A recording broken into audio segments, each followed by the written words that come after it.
Hello and welcome back. This is video number 6, and in this particular video what I want to do is just quickly run through and give you a quick recap as far as what you need to have up until this point. So number 1, you need to have your attack plan. Either you need to be selling your own product or somebody else's product and figuring that out, figuring out the angles which go into your content, and figure out your audience. And then you need to make sure you create your content, make sure that it is angled correctly, utilizing the different angles that I have given you, or you can go ahead and create your own angles, but I've given those to you that work. And then of course, gather your landing page URLs, the actual URL. So you need to have those in hand before you can actually move on to the next step. If you don't have them and they're not live, but you know that they will work in the long run, that is fine as well. You also need to have kind of an idea of what your call to actions are going to be.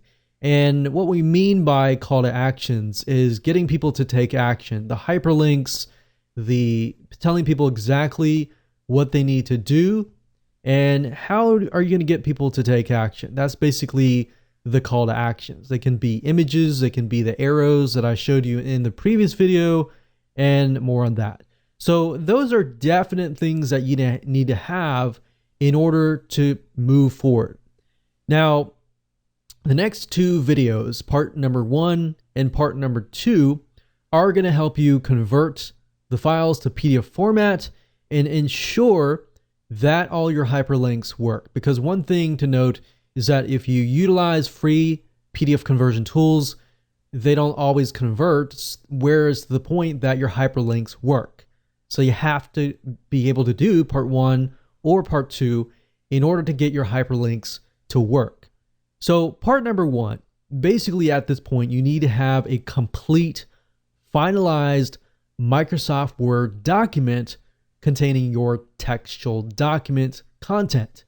And part number 1 is going to help you understand how to convert basic text hyperlinks into actual PDF files that have hyperlinks that work. Number 2 is going to help you. Let's say, for example, that you have created some sort of image, maybe an infographic, and out of that picture, you have a PDF file. Now, the bad side of most PDF conversion tools is that part number 1, for example, is not going to work for this. So if you have an infographic and within the image itself, you have images or text in the image itself that say something like click here, you can't actually use Microsoft Word to select a specific area of your image and convert that into a hyperlink. Unfortunately, you will have to utilize part number 2.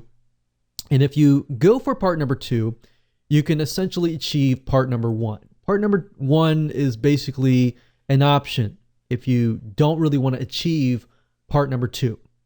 But in my case, I recommend that you just go watch part number 1 to understand it, but get part number 2 software, because that will resolve everything in part number 1 and in part number 2. So with that said, let's move on to the next video, and I'm going to show you how to convert a basic Microsoft Word document with textual hyperlinks into a PDF file that works. All right, let's move on to the next video.